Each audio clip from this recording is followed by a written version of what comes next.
तो हमने पार्ट 1 में देखा था ethics in nursing. Ethics in nursing में हमने कवर किया था इंट्रोडक्शन, उसका क्या-क्या प्रिंसिपल्स होते हैं, ये सब हम लोगों ने पढ़ा था। तो पार्ट 2 में आज हम लोग देखने जा रहे हैं कि टॉर्ट्स, यानी कि टॉर्ट्स होता क्या है। ओके, टॉर्ट्स का मतलब क्या होता है? टॉर्ट्स का मतलब होता है अपराध। ओके, तो आइए हम सबसे पहले एक इंट्रोडक्शन देखते हैं यहाँ पे। तो टॉर्ट इज अ क्या है? टॉर्ट क्या है? Tort is a civil wrong that causes harm और injury to another person and makes the wrongdoer legally liable to pay compensation. तो टॉर्ट्स का मतलब क्या होता है? टॉर्ट्स का मतलब होता है कि अपराध। अगर हम कोई अपराध किसी तरह का कर रहे हैं जिससे हमारा भी नुकसान हो रहा है और सामने वाले का भी नुकसान हो रहा है, ओके, उसको बोलते हैं टॉर्ट्स। और इसकी वजह से हमको क्या हो सकता है? Legally liable to pay compensation. Legally liable to pay compensation in the sense कि हमको कानूनी तौर पे सजा भी मिल सकती है, उसको बोलेंगे टॉर्ट्स। ओके, तो ये रहा एक सिंपल सा इंट्रोडक्शन टॉर्ट्स का। अब हम लोग देखेंगे कि नर्सिंग में टॉर्ट्स का मतलब क्या होता है। तो नर्सिंग में टॉर्ट्स का मतलब क्या होता है? In nursing, torts occur when a nurse breaches a duty of care owed to the patient resulting in injury or damage. तो नर्स, यहाँ पे सबसे पहले हम लोग समझेंगे कि नर्स का एक काम क्या है। तो एक नर्स का काम है कि पेशेंट को अच्छे से केयर प्रोवाइड करना, राइट टाइम पे मेडिकेशन देना, right dose of medication administration करना, उनको केयर करना। ओके, अगर हम ये सारा ड्यूटी भूल के अगर हम पेशेंट को ठीक से मेडिकेशन नहीं दे पा रहे हैं, ना उनका हम केयर कर पा रहे हैं, उसको क्या क्या बोलेंगे? उसको बोलेंगे ब्रीचेज ऑफ ड्यूटी। और इससे क्या हो सकता है? अगर हम ठीक से पेशेंट का देखभाल नहीं कर पा रहे हैं तो उसको पेशेंट को किसी तरह की इंजरी हो सकती है और डैमेज भी हो सकता है। ओके, उसको बोलेंगे torts in nursing. I hope कि आप लोगों को यहाँ तक समझ में आया होगा। अब यहाँ पे देखते हैं कि कुछ कुछ इंपॉर्टेंट डेट्स यहाँ पे दिए गए हैं। जैसे कि यहाँ पे देखिए 1879 और 1947 का डेट्स दिया गया। तो 1847 में आई एम सॉरी 1879 में क्या हुआ था? In Donoghue versus Stevenson the principle of duty of care was established. तो डॉन ह्यू और स्टीवंस क्या था? एक केस चला था, कोर्ट केस था वो। उस समय ये टॉर्ट्स और स्पेसिफिक काइंड ऑफ जो टॉर्ट्स रहते हैं जो लागू किए गए थे। और 1947 में क्या हुआ था? 1947 में हुआ था Indian independence tort law in India is based on English law. तो इन 1947 इंडिया में भी ये लागू किया गया था। ओके, अब हम आगे देखते हैं एलिमेंट्स ऑफ टॉर्ट क्या क्या होता है, यानी कि टॉर्ट्स के क्या क्या एलिमेंट्स हैं। तो सबसे पहला एलिमेंट्स यहाँ पे क्या क्या है? तो सबसे पहला एलिमेंट्स यहाँ पे हम लोग देखेंगे। सबसे पहला एलिमेंट्स क्या है? Duty of care. Okay, duty of care में क्या देखेंगे हम लोग? ड्यूटी ऑफ केयर का मतलब क्या होता है? The nurse has a legal duty to take reasonable care. Okay, जो नर्स है उसका क्या काम है? उसका काम है कि पेशेंट को ठीक प्रकार से केयर पहुंचाना। ओके, वो उसका ड्यूटी है। आई होप आपको समझ में आ रहा होगा। अब हम लोग देखेंगे दूसरा, ब्रीच ऑफ ड्यूटी। तो ब्रीच ऑफ ड्यूटी से ही हम लोग समझ रहे होंगे कि इसका क्या मतलब है, यानी कि failure to meet the standard of care.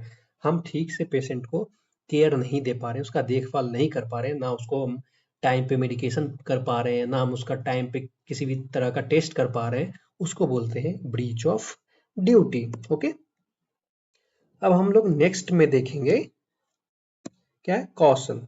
क्या क्या काउजेज हो सकते हैं? The breach must cause injury. Okay, तो ब्रीच से क्या हो जाएगा? अगर आई होप आपको अगर ऊपर में समझ में आ गया होगा तो टॉर्ट्स का मतलब क्या होता है? अगर हम किसी भी तरह का अपराध कर रहे हैं, ओके, उसको हम लोग बोलते हैं टॉर्ट्स। और एलिमेंट्स ऑफ टॉर्ट में हम लोग जब पढ़ते आ रहे हैं कि ड्यूटी ऑफ केयर में हम लोगों ने पढ़ा, ब्रीच ऑफ ड्यूटी में पढ़ा कि अगर हम ठीक से पेशेंट को केयर नहीं दे पा रहे हैं, ब्रीच ऑफ ड्यूटी कर रहे हैं, जिससे क्या हो सकता है? पेशेंट को किसी भी तरह का इंजरी हो सकती है, उसको नुकसान हो सकता है, उसको केयर नहीं मिलेगा तो वो जल्दी रिकवर नहीं कर पाएगा। उसको क्या बोलेंगे? कॉजेशन। और डैमेज, डैमेज का मतलब आई होप आप सभी को समझ में आ रहा होगा कि डैमेज किसको बोलते हैं। डैमेज इन द सेंस क्या होता है? The patient must suffer actual harm, यानी कि पेशेंट को सच में किसी भी तरह का हार्म हो सकता है, उसको फेस करना पड़ सकता है, उसको बोलेंगे डैमेज। अब हम लोग नेक्स्ट क्या पढ़ेंगे? टाइप्स ऑफ टॉर्ट्स देखेंगे। टाइप्स ऑफ टॉर्ट्स में सबसे पहला आता है नेग्लिजेंस। बहुत ही इंपॉर्टेंट है types of torts and torts. बहुत सारे एग्जाम्स में, नॉर्सेट में ये सारे क्वेश्चंस इससे भी पूछे जाते हैं। ओके, तो नेग्लिजेंस का मतलब क्या होता है? नेग्लिजेंस का मतलब failure to take reasonable care causing harm. Okay, यानी कि जो पेशेंट को जो केयर देना चाहिए था वो ठीक से नहीं मिल पाया, जिसकी वजह से क्या हो गया, पेशेंट सफर कर रहा है, किसी तरह के उसको हार्म हो गया है, उसको बोलेंगे नेग्लिजेंस। ओके, अब इसका एक एग्जांपल देखते हैं, नेग्लिजेंस का एग्जांपल यहाँ पे। तो क्या है, एडमिनिस्ट्रिंग द रॉन्ग मेडिकेशन, यानी कि हमारा ध्यान कहीं और है, हम ठीक से ध्यान नहीं दे पा रहे अपनी ड्यूटी की तरफ, और हमने क्या किया, गलती से पेशेंट को गलत दवाई चला दी। उसको क्या हम बोलेंगे, उसको बोलेंगे नेग्लिजेंस। ओके, ये रहा। अब हम दूसरा पढ़ेंगे, दूसरा है असॉल्ट। असॉल्ट का मतलब क्या होता है? असॉल्ट का मतलब देखो यहाँ पे, intentional act that creates fear of harmful और ऑफेंसिव कॉन्टेक्ट।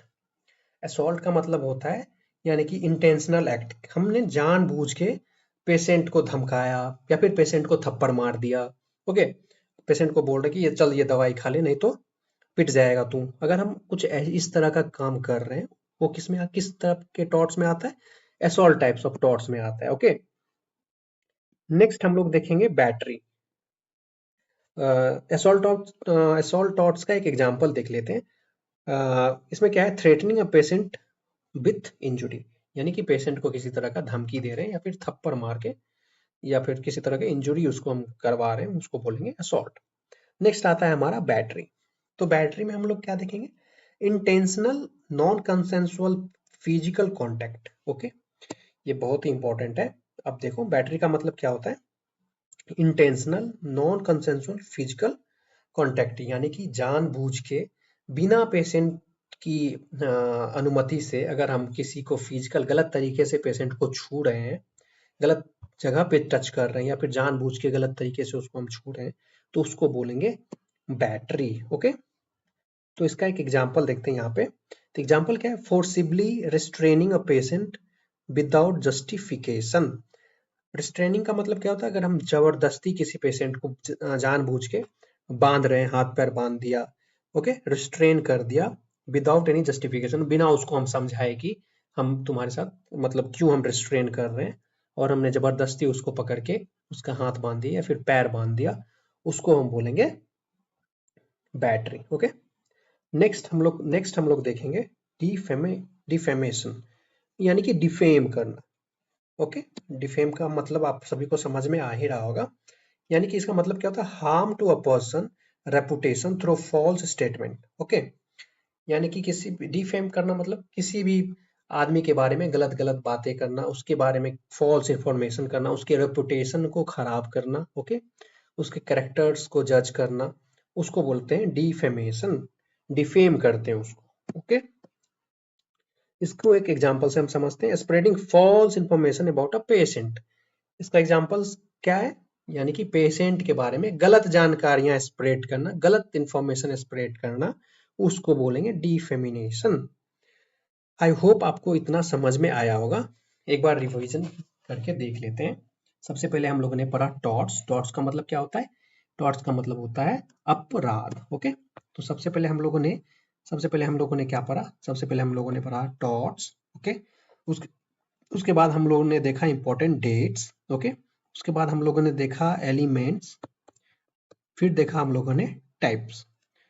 आई होप कि आपको इतना समझ में आया होगा।